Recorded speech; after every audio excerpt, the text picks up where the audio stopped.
My name is James Wiley, and I represent the life-saving project, ReflectionsFromWithin.net.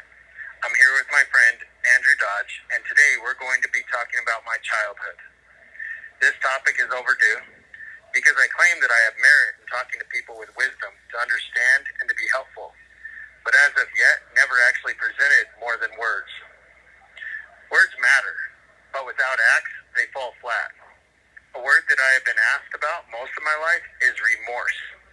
When I was a 15-year-old, I murdered my stepmother Becky, stepbrother Wiley, half-brother Jesse, and half-brother Tyrone. Then I set the house on fire. Considering that I did those horrific acts, many people often ask me if I have remorse. I think they have a very valid question when they ask me if I have remorse. Remorse is defined by Google as deep regret or guilt for a wrong committed. I have learned throughout my life to never explain myself because the people who don't want to believe me won't believe me, and the ones who know me don't need it. I could tell you that I have deep remorse for what I did and that I would never do it again if I could go back and change things. But those are words, and the act has already been done. There is no time machine here. I can only live with the consequences of my actions and be different moving forward. I can show evidence that even though I did those crimes when I was 15, even while navigating prison in the most dangerous places, they were filled with violence and gangs, that I have never killed anyone again in over 34 years. I have actually gone to extreme measures to creatively avoid violence as I sought win-win scenarios. The lessons I learned navigating dangerous conflict and the fact that I use my knowledge to help people show that I feel something, I'll let you decide if it is remorse or not. As for lessons learned, I have spent most of my life examining every memory I could pull out of my mind, then examine the thoughts I took away from those memories. I studied what I felt, how I talked to myself in regards to what I thought I did right and what I did wrong. I reflected upon what language made me feel in what way. For instance, if I beat myself up by repeating abusive words said to me, by calling myself a no-good loser, I would make myself cry. Otherwise, if I was proud of achievement and embracing when I succeeded by studying hard and complimenting myself for finishing something I started, I would feel happiness. I learned that how I talked to myself determined how I grew. I had an unquenchable desire to understand why I grew to believe that killing my family was what I was supposed to do. I needed to know where I learned what I learned, why I felt what I felt, and how I developed the thinking patterns that I had. I needed to understand. Now that I'm an old man, I have learned what I needed to learn so that I can clearly put together what happened. A prosecutor asked me, what good does understanding do in regards to what I did and why I did it? How does it help anyone? I think he had a valid question. I told him that now that I know, even though I can't change what I did, I can use what I know to change other people's lives. I can save lives. So here I am, putting myself out there in an effort to save lives. I talk a lot, but people don't really know how I'll save lives yet. Well, here is my theory. If I share my thinking process and who I am, then maybe people will listen to me and hear similarities in themselves that might cause them to reflect. Maybe they will find the courage to seek change or make different choices. If anything, maybe they will learn that, no matter what, they have a friend in me, a person that can see anyone for who they are without judgment. I have the capacity to embrace any idea and concept openly. That's the blessing I have to offer. Now that I have introduced where I am coming from and why I'm here talking about my childhood, This episode is going to cover the first 5 years of my life. I'm going to discuss every memory I can grasp from 1975 to 1980. First, I want to examine a series of dreams that were very powerful to me. Then, I will go in chronological order from my first memory up until I am kidnapped right off the playground of a Sheridan, Wyoming elementary school. There are a few memories I know I missed, but I did try to do my best. Feel free to laugh at me or yell at me. Feel free to see me however you choose. Thank you in advance for choosing to share this journey with me. All right. Here goes. I'm going to start with some of the first memories I have regarding the dreams I had. Most of these dreams occurred before I was 5, and they remain vivid to me even now. They were powerful and personal. One of the first dreams I remember is when my mom and dad are still together. We live in a ranch outside of Buffalo, Wyoming. I'm very little. Of all my life, these nightmares were recurrent and scary to me. The house is active with people and loud noises everywhere. I'm naked and there are people moving around throughout the house. People are playing pool in the living room. I'm trying to hide, but I can't hide anywhere. At one point, I'm sitting in a sink with people everywhere. The air is stuffy and smoky. There's a lot of noise as music plays and people talk. The sink's high off the ground and I can't get down. I am stuck and I am afraid. I'm trying to disappear and I remember someone helping me to the floor. Then I'm in the living room. As I look out the window, I see many dark shapes swinging in the tree outside. They look like big monkeys. I end up hiding under the pool table in the living room. That's the end of the dream. That's happened to me many times. I remember the monkeys in the trees and intentionally trying to figure them out. Later in life, I learned my mom was throwing wild, massive parties at the house where I had those terrible nightmares. Today, I wonder if it was not a nightmare at all, but real. Another set of dreams that repeated themselves were initially happy and serene, but turned frightful. I remember in the first few years of my life, I had many dreams where I could fly, and I loved those dreams. The air was bluish, and I was flying. I remember floating down alleys and just floating around. I could fly through the air and see everything because it's not quite dark, but it's not light either. These dreams feel like I'm smoothly floating through the air and completely free, just gliding wherever I want to go. These dreams were so peaceful. I loved them. But then something changed dramatically. They turned into nightmares where I was being chased. I could remember that I used to be able to fly, but now I could not fly. I could not call out for help, but something super scary was chasing me. I would try to run, but I couldn't run. So I tried to run faster, but everything seemed slow. I would try to cry out, but I could make no noise, but I couldn't make a sound. Eventually, I would go off a cliff just to get away, but I couldn't fly anymore. I would fall. I would wake up before I hit the ground. In the recurring nightmares, I started looking for cliffs to jump off of because waking up was my only escape.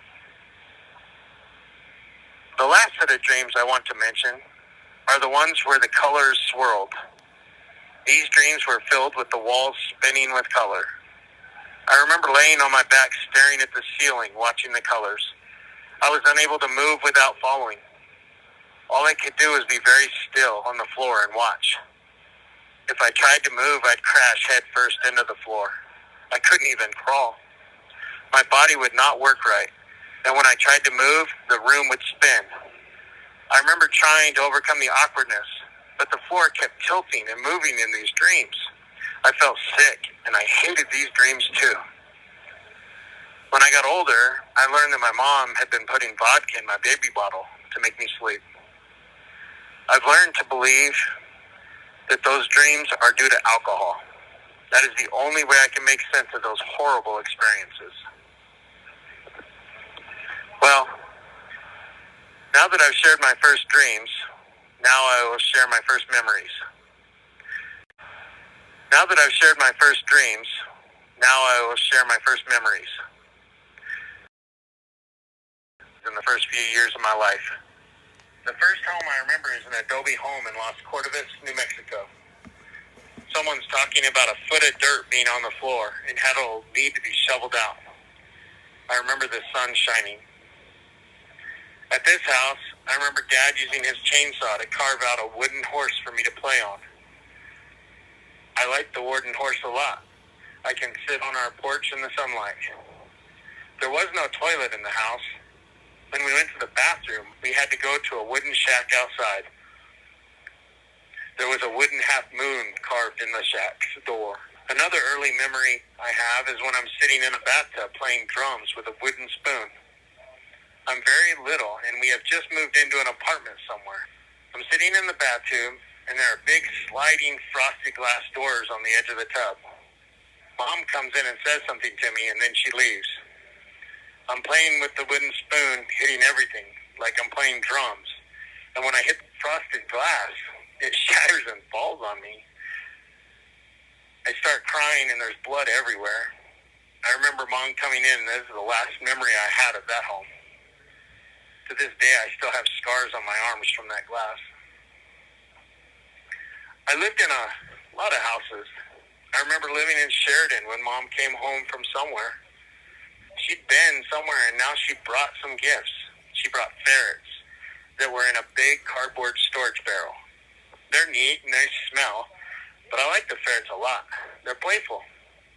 I think I'm probably about 2 when this happens, and I remember a little brother. He is still a baby. Not long after that memory, we're going somewhere for Christmas. It's winter time.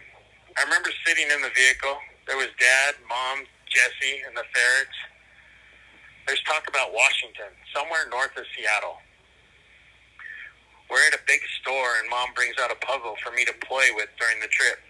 There's snow everywhere. I remember it's cold. I mess with the little puzzle for a long time, but can't figure it out.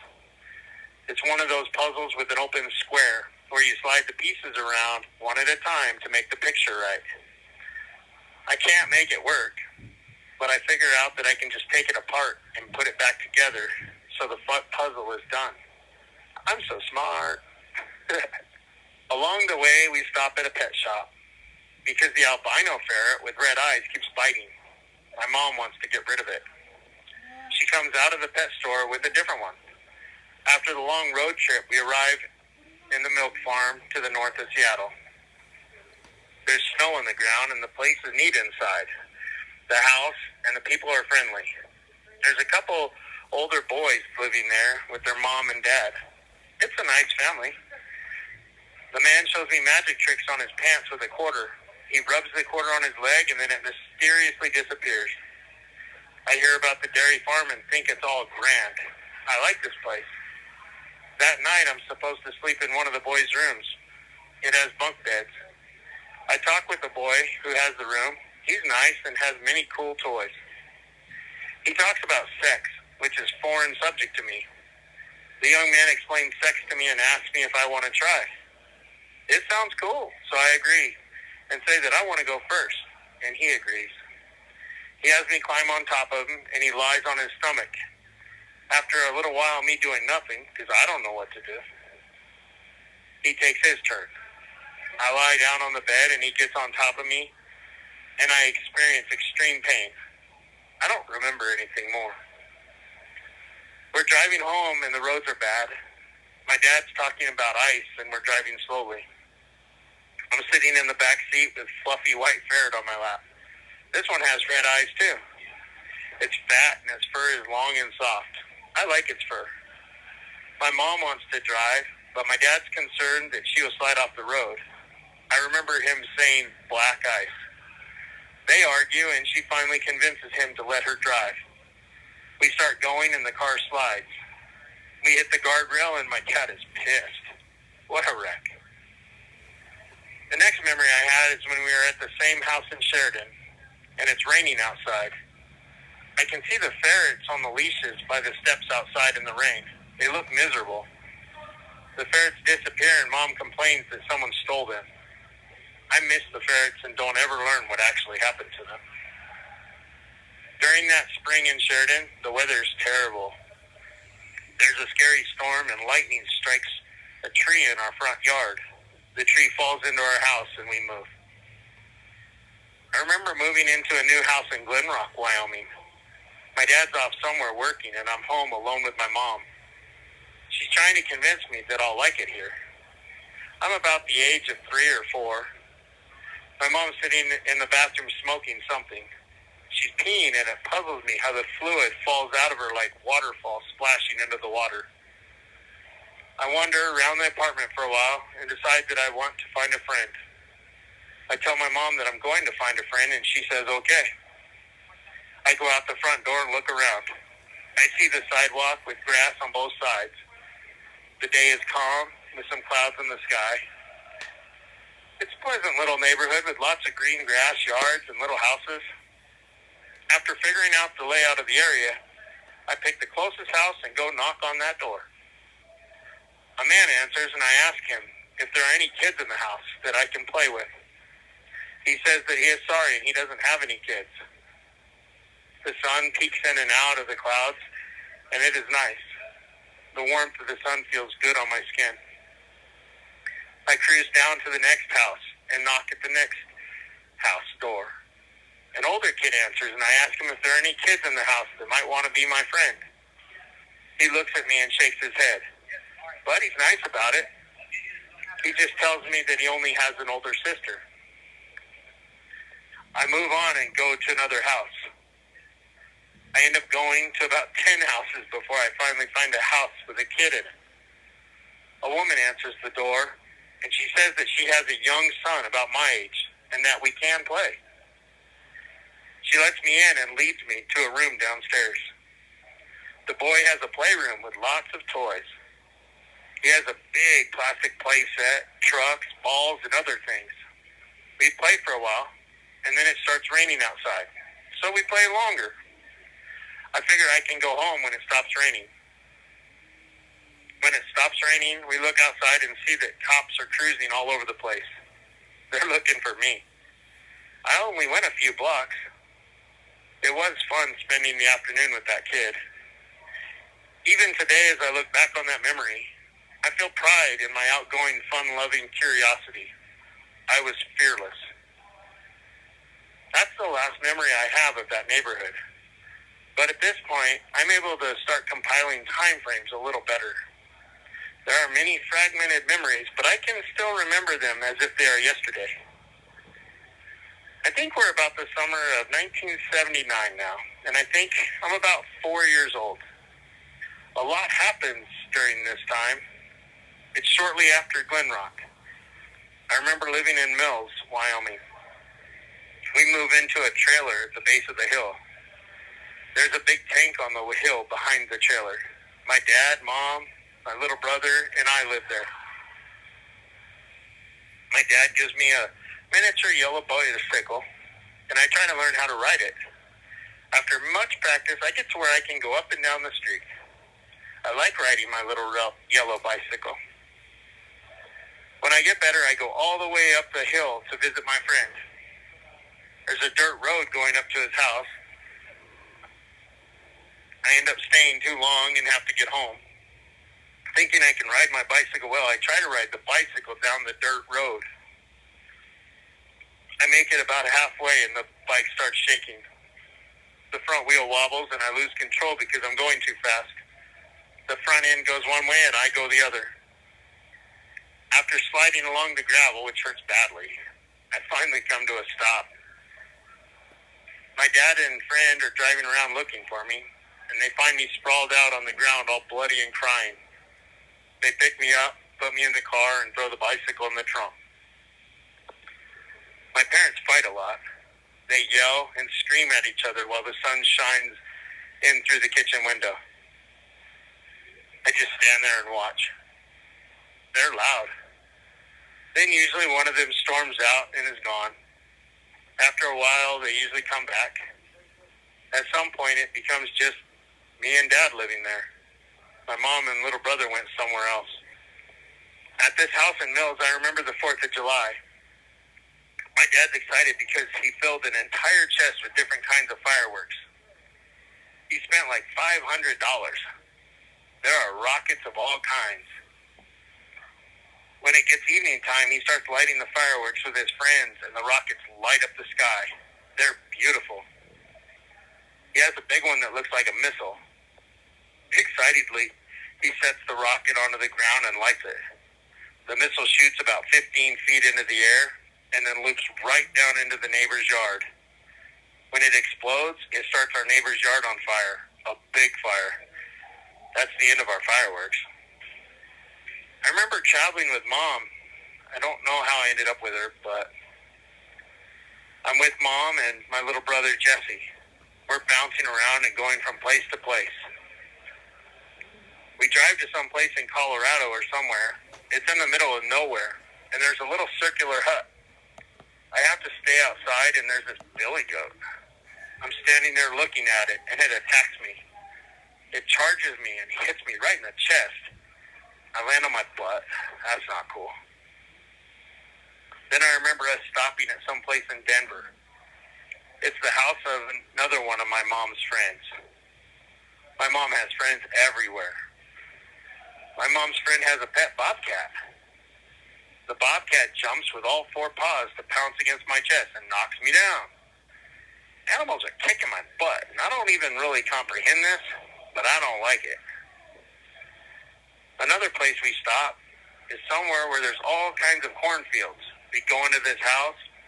I don't even know what we're doing here, but this place is the filthiest, nastiest house I've ever seen or imagined.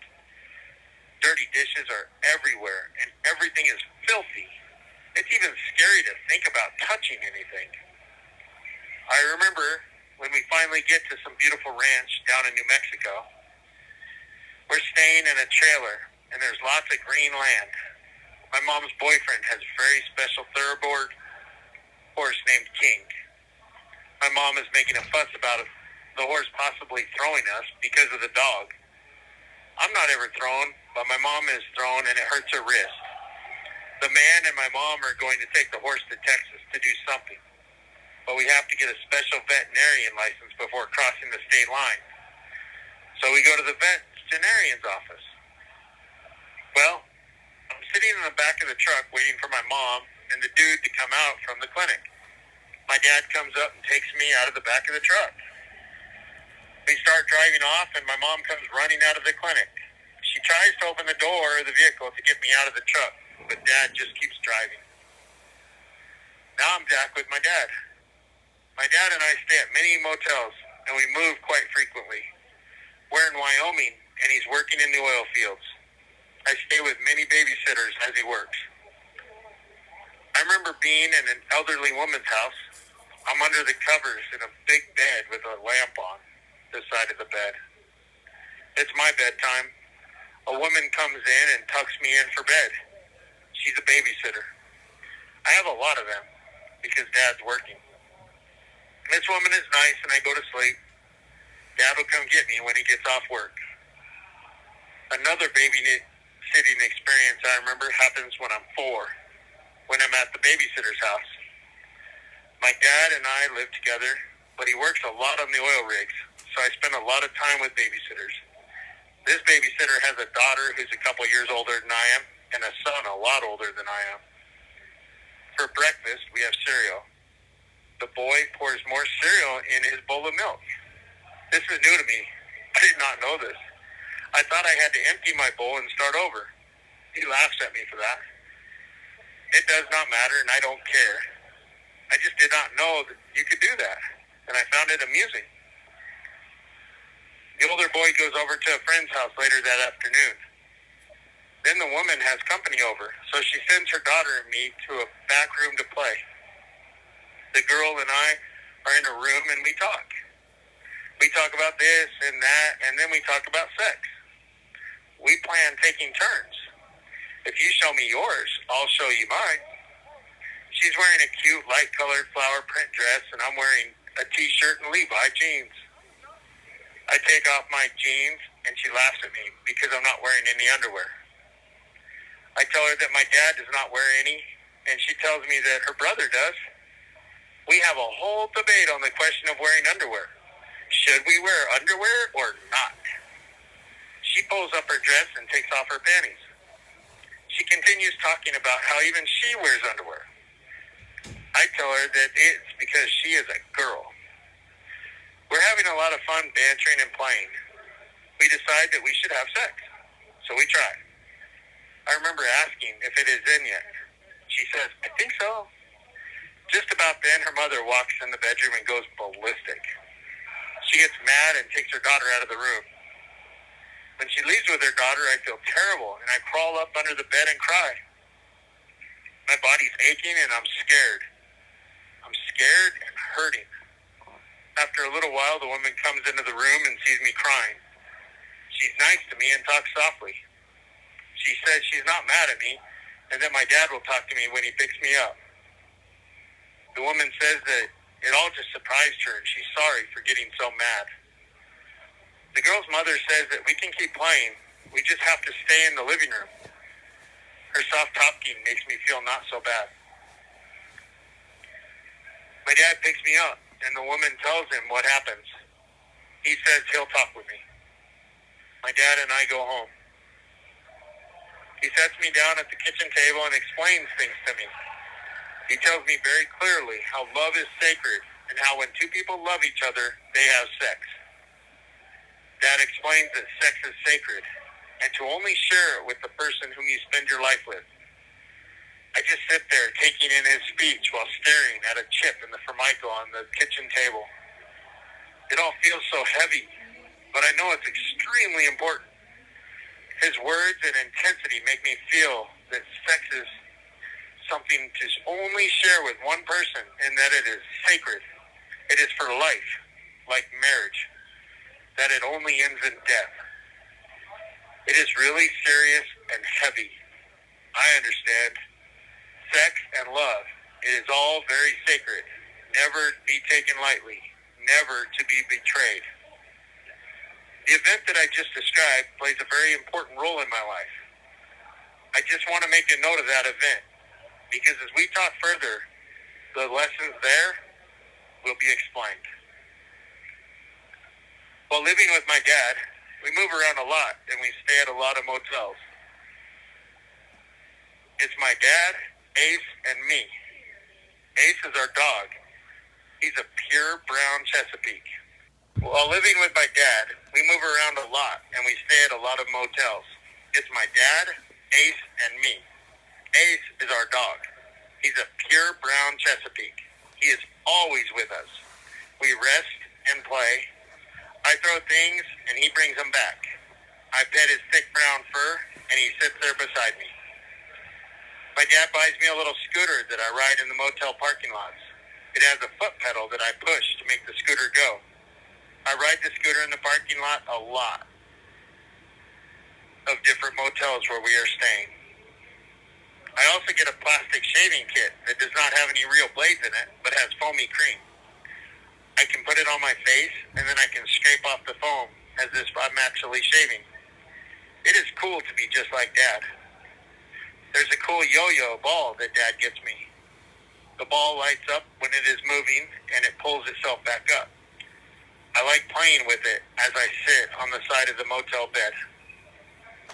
My dad and I move into a little box-like home behind a convenience store in Buffalo, Wyoming.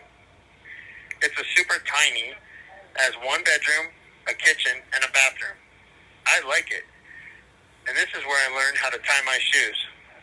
After trying very hard, I figured out how to tie my shoes, and I cannot wait to show Dad. I'm so proud of myself. I find a mousetrap board in the trunk of a car at a junkyard, and I spend hours trying to figure it out, but eventually learn that not all the pieces are there. It ends up being thrown away. My grandma comes to visit, and I get to spend the day walking all over Buffalo with her. She wears a red bandana on her head. My grandma is the best. One place I love living during this time is when we live in the mountains south of Buffalo. We live in a canvas logging tent that my dad had gotten when he was a logger. I usually wake up in the morning and see mice running across the ground. The mountain is my playground. I have my own swimming hole and everything. It's great. The game and fish department make us move, though, because some people living with us use soap in the water. The game and fish department does not tolerate soapy water. They even put boulders on the road to block our path to getting to our area. From the mountain, Dad and I moved to Buffalo, Wyoming, and we settle in a pleasant little yellow house that has a separate garage. In the winter, I remember going shopping with my dad. We walked together in the snow along the creeks. We actually walked on the frozen ice over the creek. When he catches beavers, I try to carry them for him, and sometimes I can't. Some of the beavers are almost as big as I am. My dad sells the hides. He stretches them out in the basement in frames as they dry. I get a cat. She's the best. Her name is Sadie. She grows up with me and is always around me when I'm playing outside. I pet her, and her purr is cool. I can feel her body vibrating softly as she purrs. I love her a lot. Christmas is coming, and I've asked for a race car set. My dad tells me that if I'm good, Santa will give me one on Christmas morning. I walk down the stairs to look under the tree. There's a big present. I run over to it and open it. It's a race car set, yes! Even though I'm very little, I love jumping off the roof of the garage. I can climb up on the roof by the overhang on the side, and then I can jump onto the grass. When I hit the grass, I roll. It's like a whole 8 feet. My best friend lives a couple houses down the street. She's a few years older than I am. I'm about 4 years old, and she is 7 years old. She has an older brother, and he's not very kind. My dad does not like him at all. My best friend and I do everything together.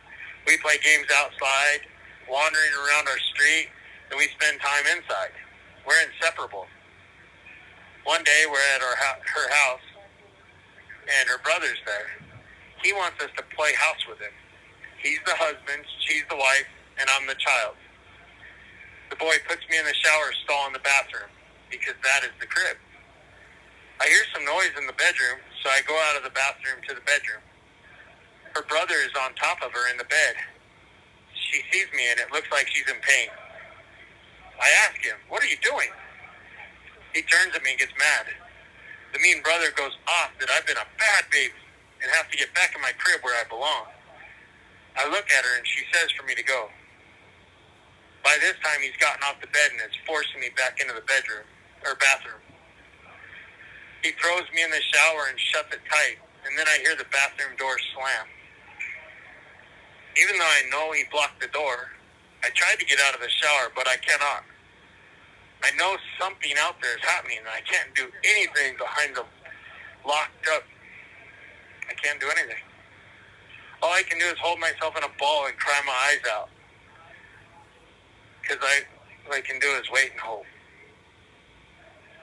After what seems like a very long time, she comes into the bathroom and lets me out of the shower. We go into the bedroom, and we lay on the bed together. Her brother's gone, and the house is empty except for her and me. Her arms are around me, and she kisses my cheek. She just seems hurt. I feel hurt, mad, and betrayed. I want to leave, but she won't let go of me. She just keeps holding on to me. She wants me to lie there with her. I stay in her embrace and hold her. We just stay close to each other, laying there for a little while. After living in the little yellow house, I moved to Sheridan with my dad. We moved into a nice little house with its own garage in the back. It has its own yard, and the grass is green. I spend lots of time playing with a little power jigsaw. Everything I can find, I try to cut up, even tires. When I break all the blades, because I don't know what I'm doing with it, I have to find other things to do. Dad buys me a big wheel. Now that's the best toy ever. I can do spin outs and ride all the way down the block on the sidewalk. My friend and I ride it so much that the plastic on the tires wears off. The tires get big holes in them and won't roll anymore. Dad and I go to the park in Sheridan. We do this ritual often. There's a hill and it opens up into a field. I stand on the hill, he stands down in the field, and we play Frisbee. It's fun playing Frisbee with my dad. My dad is building log homes between Sheridan and Buffalo. They're nice houses. When I go to work with him, Dad and his friends and I stop at a donut shop.